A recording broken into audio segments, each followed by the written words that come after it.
Mic check 1, 2. Okay.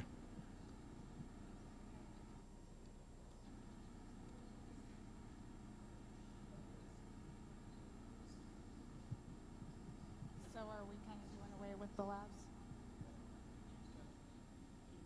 Okay. Okay, well, good evening, everyone. Welcome to the Renwick Gallery. I'm glad you all made it out tonight. I think we were expecting rain. We weren't sure that we would get such a fantastic crowd, but I think great artists can sometimes bring that out. Tonight is the last program that we're actually having associated with the Wonder Show. It's kind of a sad day that all of this is about to come down, but in about a week, we're going to reopen the permanent collection. It's going to be fantastic to see. I hope you all come back for that. In the meantime, I am delighted tonight to have with me Gabriel Daw. Gabriel is the artist who created Plexus A1, otherwise known as the Rainbow Room downstairs. I think that piece is probably one of the real favorites from this exhibition. It's really blown people away. I know it's blown me away. So I'd like to tell you a little bit about Gabriel. We're going to have a very informal conversation here, probably talk for about 40 minutes, and then we'll invite audience questions. And Gabriel, you're set up with some slides if you want to talk a little bit about some of those along the way. So, a little bit about Gabriel while we get the rest of our setup going here. Our guest this evening is Gabriel Daw. Gabriel is originally from Mexico City, and his work centers on textiles, often examining complicated construction of gender and identity in his native Mexico. He's been featured in several publications, including Sculpture Magazine, on the cover of the 12th edition of Art Fundamentals, published by McGraw-Hill. That's a pretty cool feature. And Tristan Manco's book, Raw Plus Material Equals Art, and his work has been exhibited across North America and in Europe. He earned his MFA from the University of Texas at Dallas, and he is currently living and working in Dallas. So we're extremely excited to welcome Gabriel. And are you on now, Gabriel? All right, I may just pass the mic to you then if that works out for you. Okay. Gabriel, I thought we would just start out a little bit. I know that some of your work, very much of your work, seems to stem from early years and your boyhood experiences in Mexico. So I thought it'd be nice to start at the beginning. So my undergrad degree was in graphic design. I loved it, and until the day came where I didn't. And I had a burnout, and I decided that's it, I'm going to become an artist. And very naively, I quit my job, and I thought I was going to be able to make a living off it right off the bat. And I spent I spent 1 year without working, and I started doing experiments with collage, paint, and sort of trying to find my way. And I had a few shows, but after a year, I had to go back to work and come to grips with reality that I had to find a job, and it would take longer.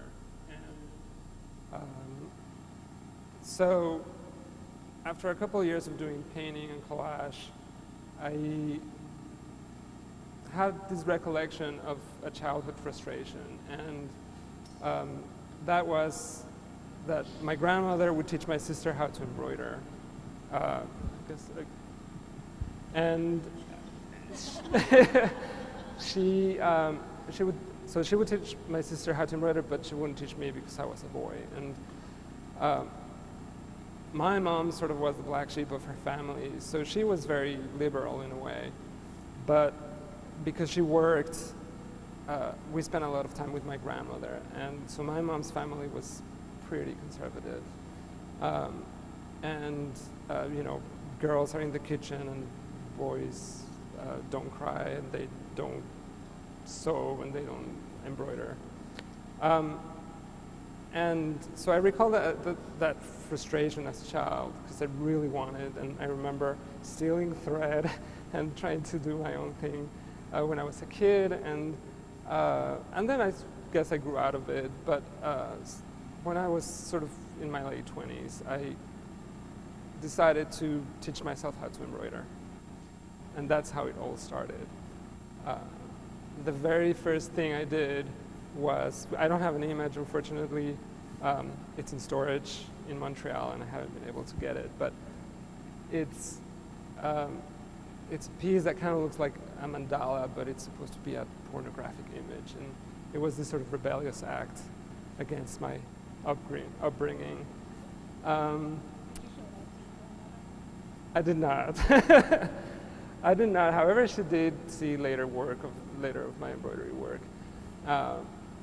At least images. I don't know if she ever saw it in person. So what do you think it was that drew you to embroidery?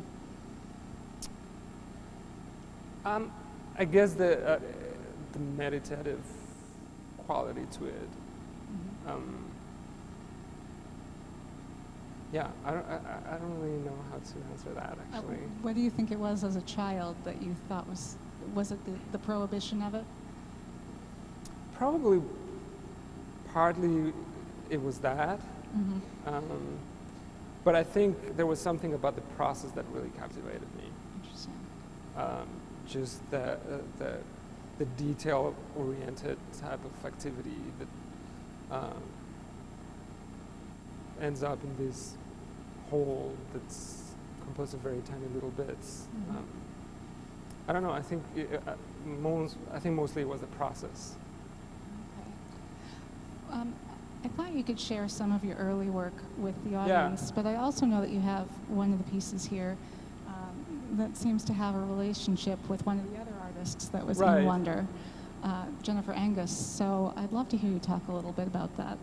Yeah, so this was the Fear series, which in a sense is kind of the culmination of the embroidery work.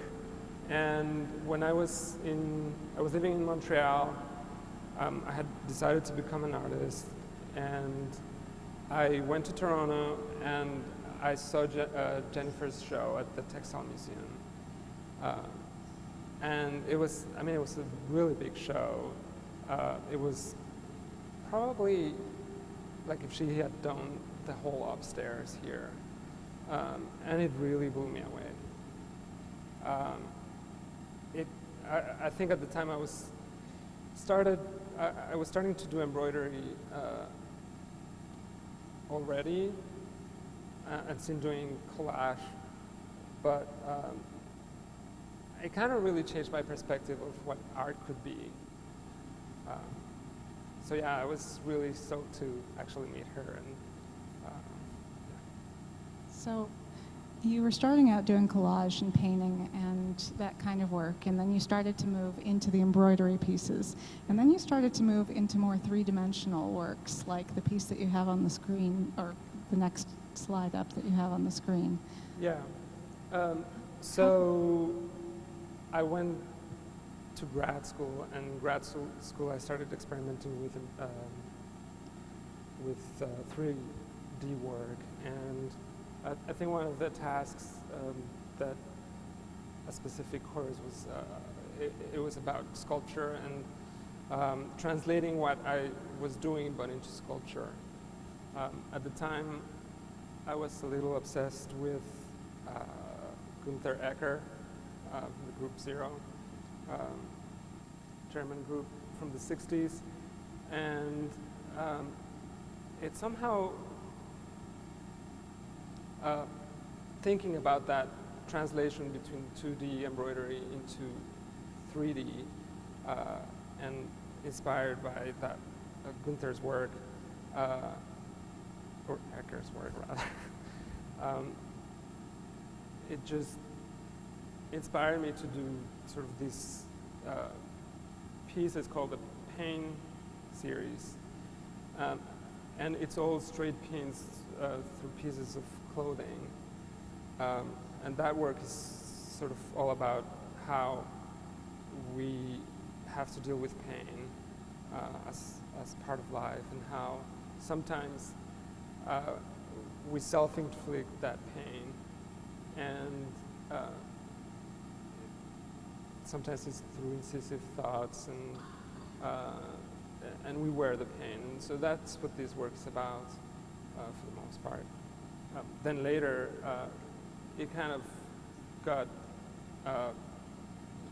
mixed with still in grad school, sort of doing some sort of activist work. It started to get combined with the this idea of don't ask, don't tell. Like at the time, the debate was full on about whether to repeal don't ask, don't tell or not. And so I did a series of work that really deals with ideas of fear about gay military members, and also the idea of taking away the functionality out of something that's perfectly functional. So you have like this pair of boots that are perfectly functional, but they have this intervention that takes away that functionality just because of a social construct and a fear, sort of a xenophobic fear about gay people. So I'm sort of fast forwarding ahead a little bit to ask this question, but in your early work with the embroidery, you were talking about remembering those moments that you were not allowed as a child to be embroidering because you were a boy, and then you have this work that's also dealing with gender issues. Do you feel like that's something that's still consistent in your work? It seems like some of the earlier works were a little bit more angry, social, and we've come to this beautiful, happy place. So, I think it is in a very subtle way, just because I'm still using the same material. So I think it's still there. It's not. I think it's resolved. Yeah, for sure. Like I saw the embroidery work as this stance against that gender specificity, about kind of rebelling against that upbringing, just sort of challenging it. And when it moved into the Don't Ask, Don't Tell pieces, it kind of went from the personal to the social, I guess. And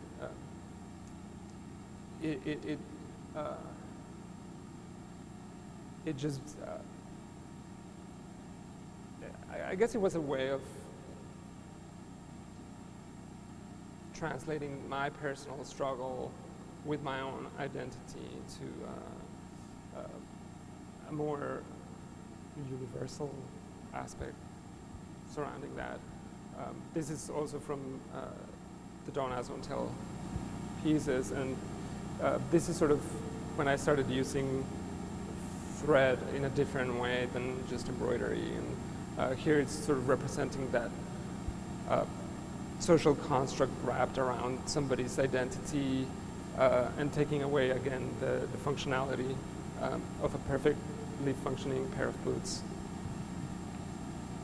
So how did you translate the work that you were doing then into that next level? What was the catalyst that began larger installation work? So because all the work I was doing was very small in scale, like I think that the biggest piece was this one.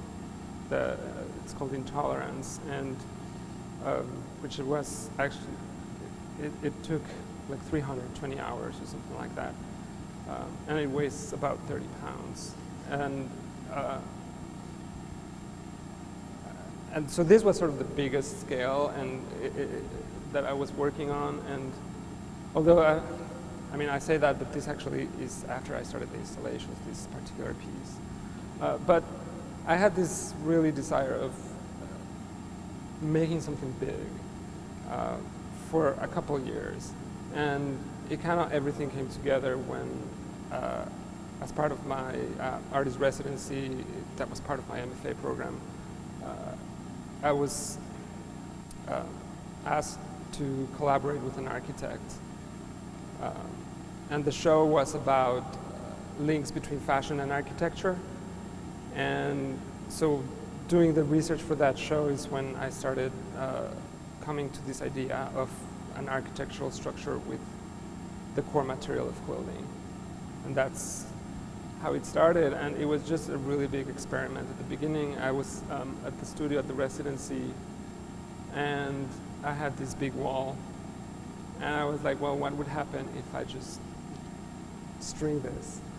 And this is a video, I don't know if it's gonna play, but let's see. Yeah. Well, this is supposed to be a video. But anyway, I would go up and down that ladder 300 times a day. How long did that first piece take? Gosh, it took, I think all condensed, it was like, if I had worked for 5 weeks in a row, like daily, it was 5 weeks. It was done over a period of, I think, 3 months. Wow. And then that Yeah. series, was that piece called Plexus? Was that part Yeah, of so this was the first piece, and it became Plexus #1. When titling work,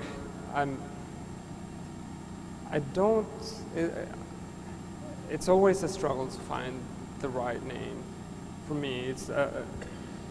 So I decided to find one name and serialize the work.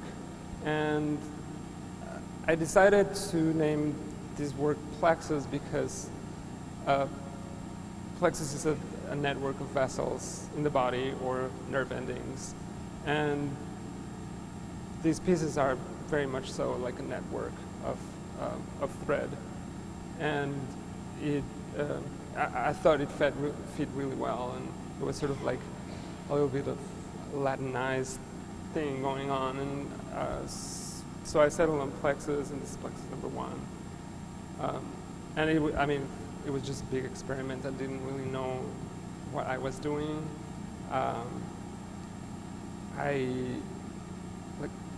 Like my partner was really scared I was going to fall off the ladder.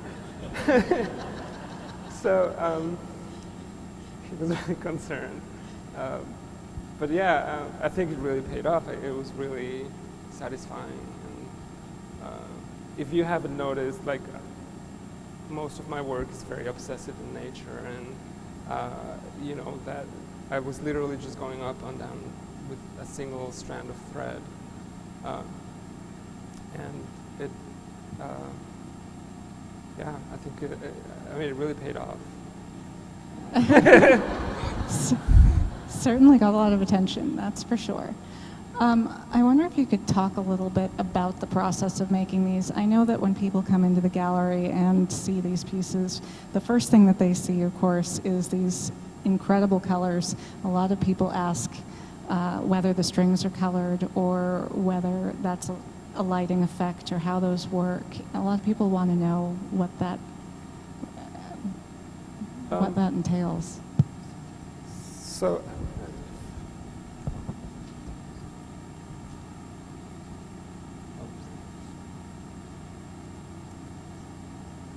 is there, is there a way I can, it's a video, is there a way I can make it play?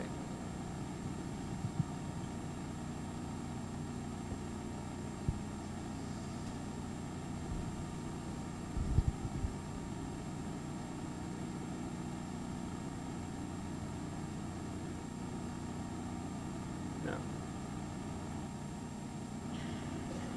Anyway,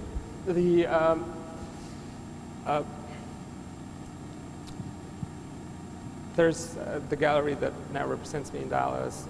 They have Conduit Gallery. They have a project room, and the person who curates that room, she saw my installation in my studio, and she saw the collaboration with the architect, and so she gave me a show in the project room, and the only issue was that I only had 1 week to install. And I mean, this piece was kind of slightly bigger than the one I did in my studio. So I was like, oh, sure, I can do it. And I had to come very fast.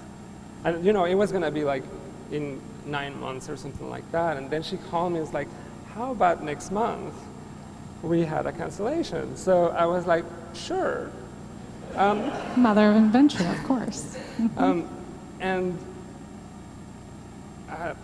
you know, I had to be Streamline. right, and I had to make it, I had to come up with something to speed up the installation process. So, yeah, I'm very proud of my ingenuity. I developed this tool that kind of works like a giant needle. So I just, in a space like that piece, I just stand on the floor and just take the thread to the ceiling with this extension pole, and that's, I mean, really fast. It's really fast. I think you worked with an assistant here for this. Yeah. Installation. So I think, I mean, one of the things that I'm really happy about is that now I'm able to pick and choose the projects I take on, and they're sort of becoming more and more, what's the word? What's the word? They're ambitious. So, like a space like here, downstairs, I had to work with 2 people, and I have to work with lifts, and sometimes I have to work with 2 lifts, and so yeah, and working with another person, it fasts. That's not a verb, sorry. But it speeds up the process. So actually, tell me about the exhibition here. Mm-hmm. How did Nicholas contact you? What was the first indication about this show? I got an email from Nicholas, and I was like, the Renwick at the Smithsonian? Like, really? I was really excited.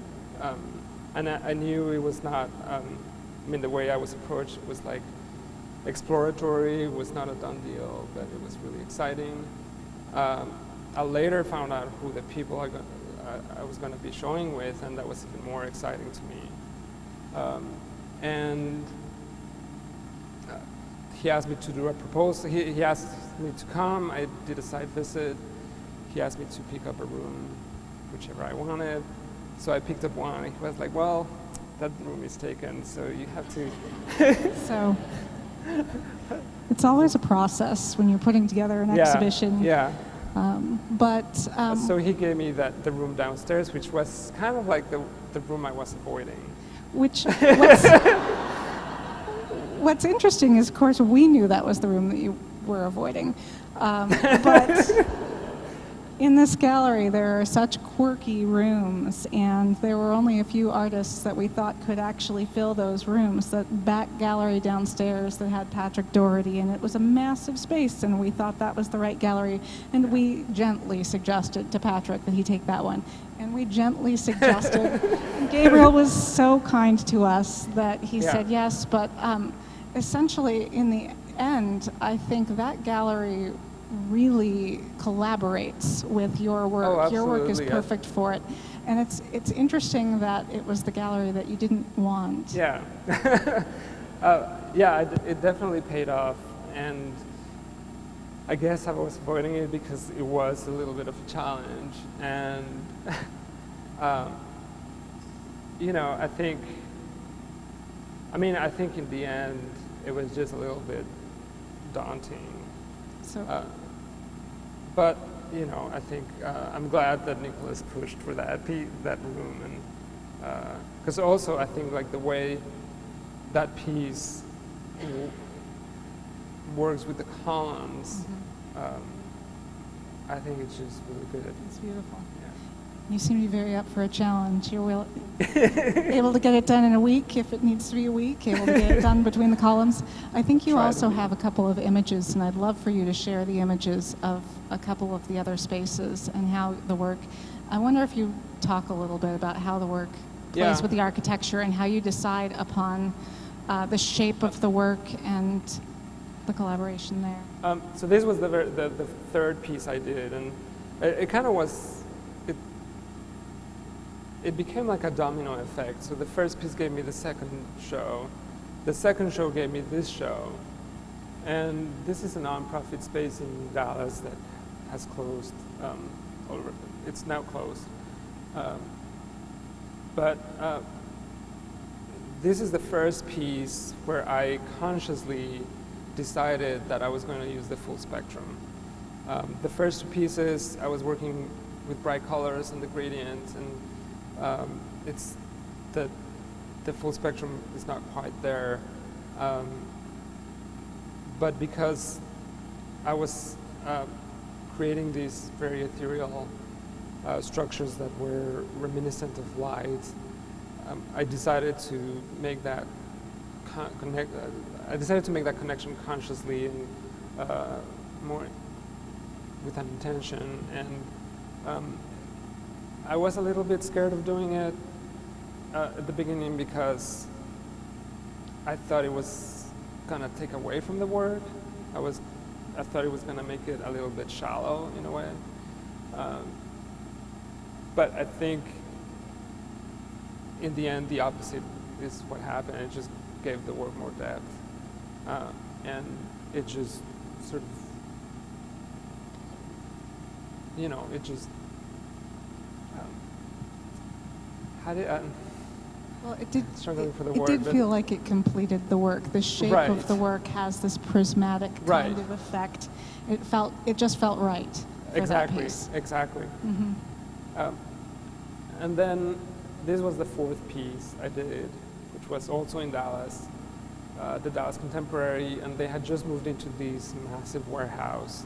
It was very raw when they asked me to do this piece, and the good thing is that I really had a long time to install. I think this took me like 3 weeks, and it was a very ambitious project. I was still in grad school, so I was going back and forth between school and installing, and so I think this piece also key in how I work now in terms of creating volumes in space. And my original idea was going to be more like the first piece I did, which is more flat and more about like a curved plane. But very last minute, I decided to reverse the process, and it gave me volume instead of a plane. And it just, another part of the puzzle just came together. And it really, it was really a key piece in this series of work. And it was really cool too, because you could actually walk through it. And I haven't been able to done something like this since, not necessarily because of a lack of desire, but because, every piece is created for the space it's going to be in, and not all, I don't know, it hasn't really come up like that again. So, yeah, I think that's one of the things I really like about this work, is that every new project is a new opportunity to try something new. It's always a dialogue between me, the work, and the space, and sort of what the space is asking of me in terms of what I can create in it. So I'm interested in talking a little bit further about that. And one of the things that I found was really interesting in Nicholas's book, when he started to discuss what all of you artists that were involved in the project had in common, he decided to call you the new materialists. was the little token that he used. And I'm curious to know, I think, a little bit about how you feel you fit in with the other artists that were in this show. And also, the second part of that question is, I know you and I discussed, your work has this very interesting relationship to, for instance, the California Light and Space movement, artists like James Turrell. It's almost that movement in reverse, where you're making the material immaterial. So how your work fits into the sort of larger trajectory of art and craft as well. God, Big question. That's a loaded question. I don't know.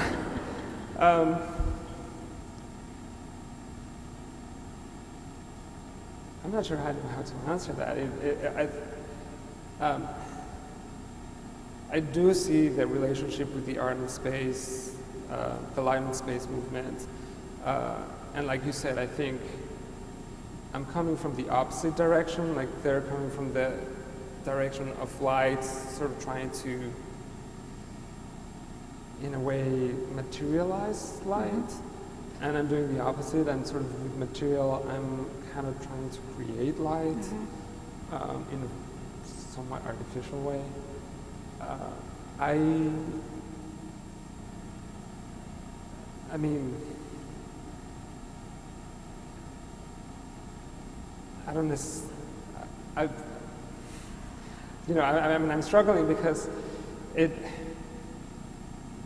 light and space people, artists, are so canonic, and it's been mentioned before that there's a relationship there with my work, and to me, it's a little bit like intimidating, and. I don't know. It just to ponder that affiliation. It's a little bit mind blowing.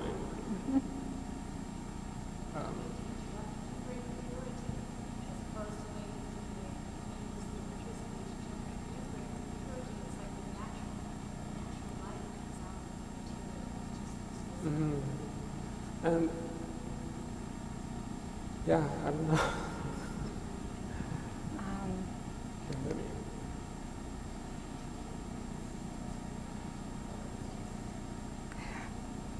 So, a couple of people have also already mentioned tonight how much they love the piece that's in the gallery, how much they're going to miss it when it's gone. Yes.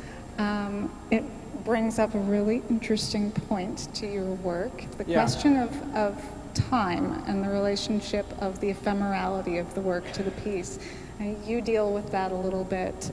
John Grady dealt with it, as did Patrick Doherty. And these works, typically, you can tell them about what happens to these works when they come down, but well, I think it becomes some sort of meditation on life and death. There's very few pieces I've been sad of them coming down. And for the most part, are pieces that I've had more of a relationship in terms of time. Like the one in my studio was really hard to take down.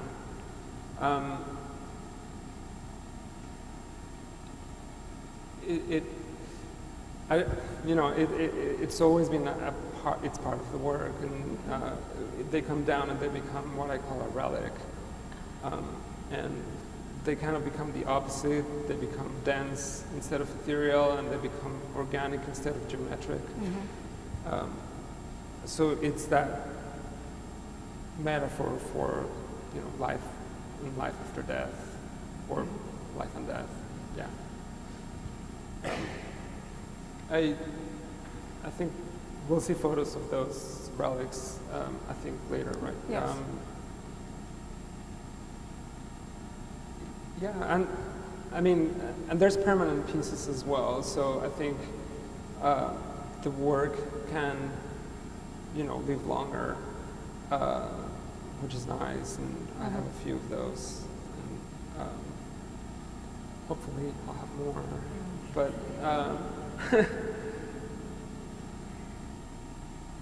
And you know, I think it has its own beauty when they come down. It's just that the draping of it. Like sometimes I display those relics as just a cascade of color. It really it has its own beauty. So you know, it's what it is. Yes. Yeah. Well, we have just a couple of minutes left. If you'd like to show a couple of the relics and a couple of the other Yeah. pieces, I think that'd be wonderful. This piece you can still see if you go to Provo, Utah, at the BYU Museum of Art. It will be there until the end of the year. And it's pretty dramatic in terms of sort of light flushing in.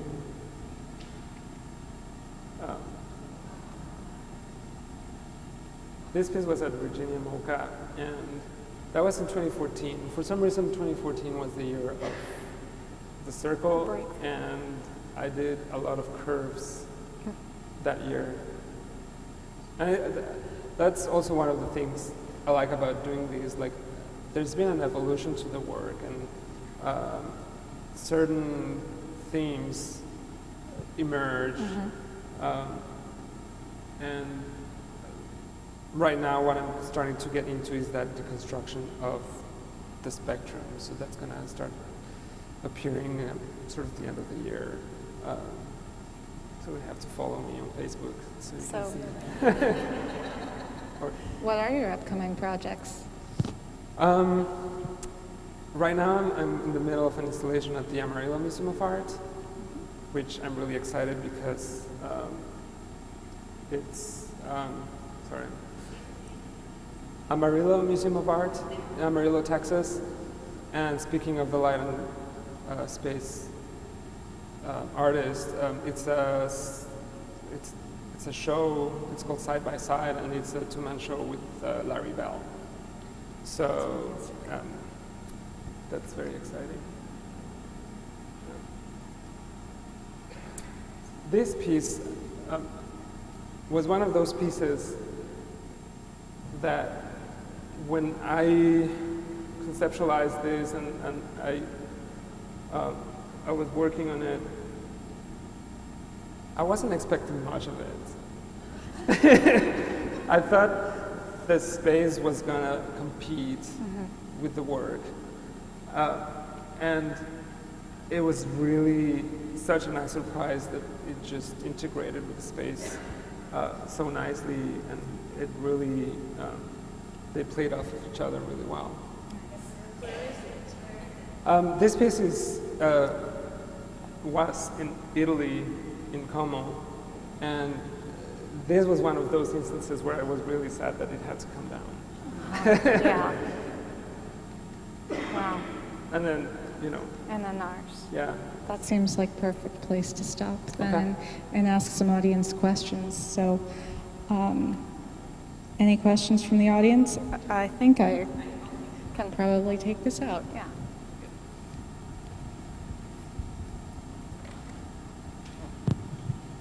This is just a practical question. Where do you get the string? Where do you get the equipment? How do you get it brought in? I mean, it's a, you know, it's an architectural, it's a mechanical wizardry.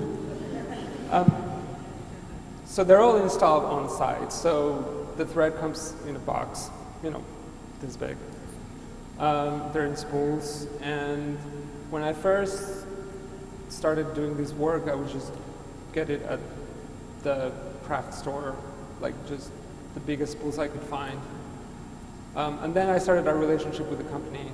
I use Gutermann Thread, and they, at the beginning, they really supported me.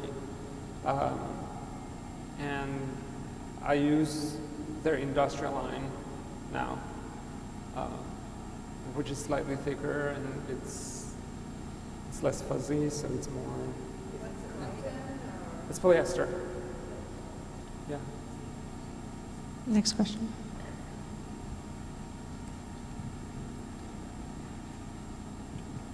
Hi, thank you, first of all. And so my question is, in your earlier works, you started off with like the boots, for example. You started off with the boots with the nails on the inside as a confined and a constrained sort of form of identity. And then I don't know if it was chronological, but you moved on to the boots with the colorful rainbow strings wrapped on the outside.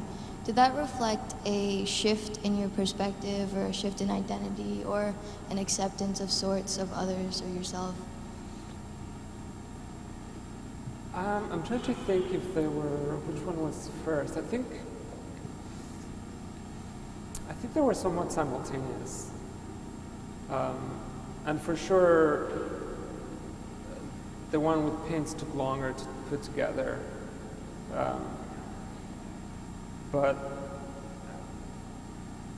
I don't think, I don't think there was, in terms of the boots, I don't think there's a relationship of, I think that whole project, and it was not necessarily coming to terms with my identity. I think it was, I think I had done that already, and it was just trying to find universal aspects of that identity.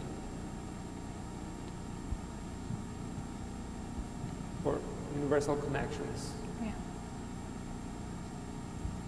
Could you do is each installation a one-time deal, or have you ever thought of actually reinstalling it? Is it possible to reinstall it? Or does everything come apart? It kind of depends. For the most part, when they're temporary shows, it's just a one-time thing. It's happened, like the piece I did a piece for Crystal Bridges for a show, and it was acquired by the museum. So that piece, if for certain circumstances, like another show, they have to take it down, there's an agreement that I'll come again and redo it. So it really, I guess it's case by case. The other permanent pieces I've done are for corporate commissions for the most part, so they just stay up.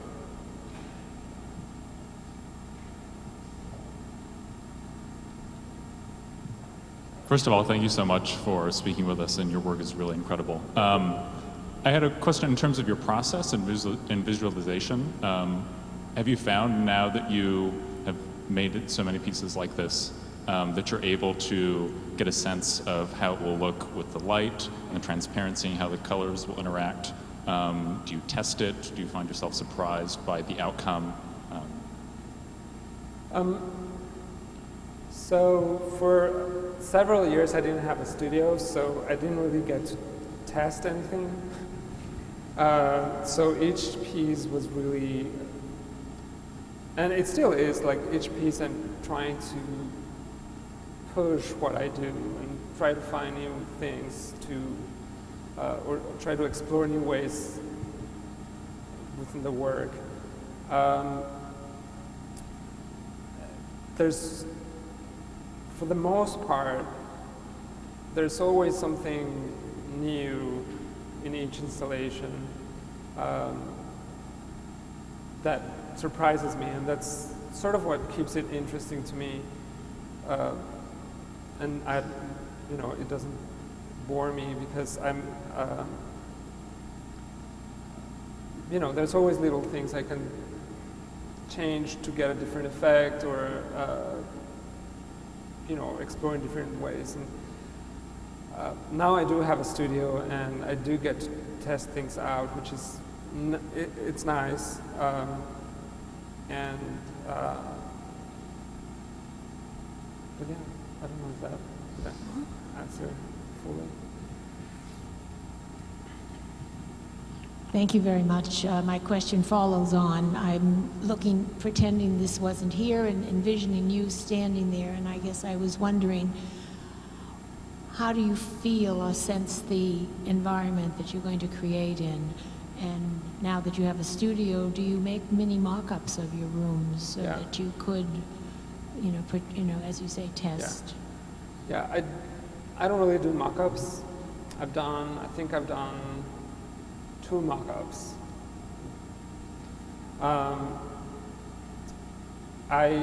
when I try things now in the studio, for the most part, are either variations on what I'm envisioning for a specific piece, or just trying an idea out, trying a material out.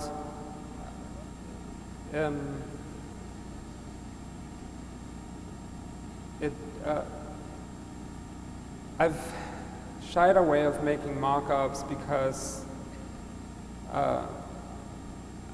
I think what, and that follows up that previous question, I really like that surprise. If I do a mock-up, it kind of takes away of the possible surprise in the space.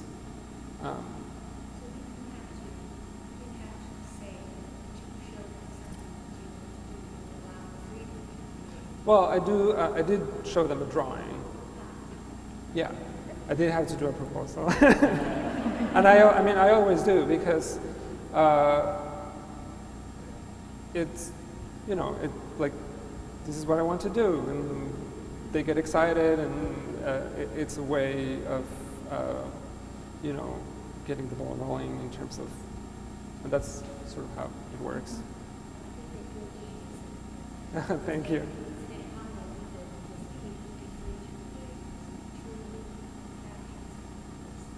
Thank you. Hello, thank you to you and to the Renwick Gallery for this wonderful talk today. I noticed that you talked a lot about how your piece interacts with the architecture and how you conceptualize it uniquely to the place that you're working in. However, one of the major things I noticed about your work downstairs was how the viewer interacts with it. People love to walk around and look at where the strings go, and no matter where you're standing, the light changes and the shape changes. So I was wondering if you could talk about, when you're conceptualizing the piece, does the viewer come into account of what you're going to do? Do you think about how the viewer will walk around the space and how they will look at it?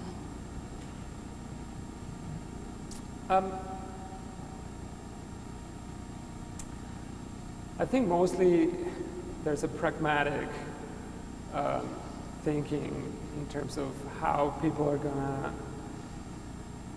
access the space and sort of move around the space. I think part of it is also just a given of what the work is, and it's not so much intentional, but it's just what the work is. There is this sort of thinking of how, people kind of have to dance with the piece. And I do think that is some sort of parallel as to how we navigate life itself, and how we have to navigate social constructs. And in that way, I think the work connects with that earlier work about social constructs. Because we're in a constant dance with these constructs and we don't even notice. It's very natural to us.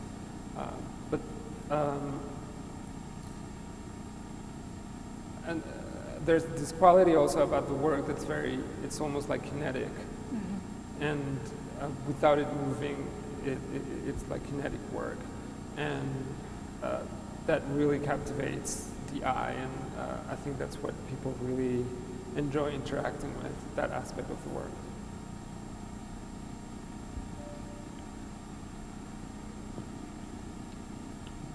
First of all, just thank you. Thank you. But I was just struck by the creativity, to do this sort of thing, and yet it strikes me as awfully boring.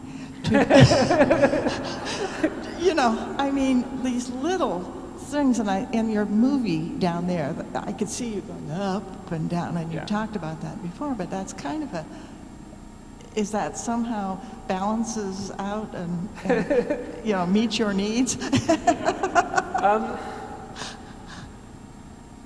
It's funny. So I think there's, I've noticed some sort of pattern with all installations where there's an uphill battle the first few days. And you know, you get into a rhythm, so it's not boring. It's not, I don't think it's ever boring. It's just, it can be a little tedious at times. But I think, well, I don't necessarily find it tedious, but it just physically is tiring. And, you know, at the beginning of the installation, it just kind of like, it feels like uphill. Because every installation, it's kind of like learning a new choreography. And, because I have to make different movements. And so as muscle memory starts building up, and the body starts getting used to it, we sort of reach a plateau. But I mean, we get into a rhythm, it's very zen. If there's one person that needs to be counting, so it's very, you have to be focused. If I'm working on a piece on my own, I have to be counting on my mind. And, you know, it's meditative. And, you know, like right now I'm installing in Amarillo, and we're 3 people working at the same time, and it's a very tall piece, so I'm up on a lift, taking the thread to the ceiling, and then I have someone on the ground sort of catching the thread and taking it to the ground, and then I have a third person actually hooking it on the floor. And the third person, who is not part of my team, he's mentioned that, like, I could do this forever. It's just really, you know, I've been said a lot that it's like fishing, like fly fishing. So yeah, I think, and you know, I've also been told, people watching the process telling me, like, you know, it's like, it's hypnotic. It just, oops, it's, you know, there's a lot of back and forth and very sort of slow motion. So. And this is, I'm sorry. You know, a lot of my work is very obsessive, so I think there is that quality to it, for sure. Go back to that first slide. This is our last question.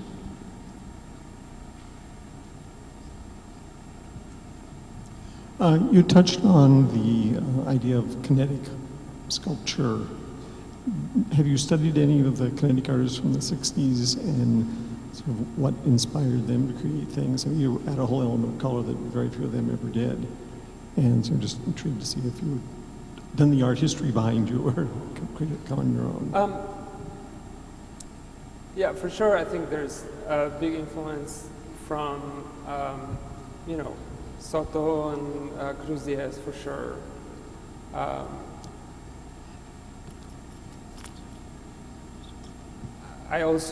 I think op art is a big influence as well.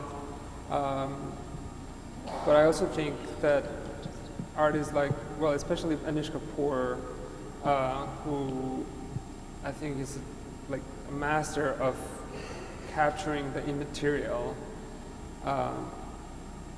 that you know, have really inspired me. Sure if that answered the question, but yeah. Thank you very much. Thank you all for coming. We will have a book signing. There are books for sale right here, and just at the corner of the Grand Salon. The lights will come up in just a second, and Gabriel will be very happy to sign them for you at this table. Once again, thank you, Gabriel and Nora. Thank you all.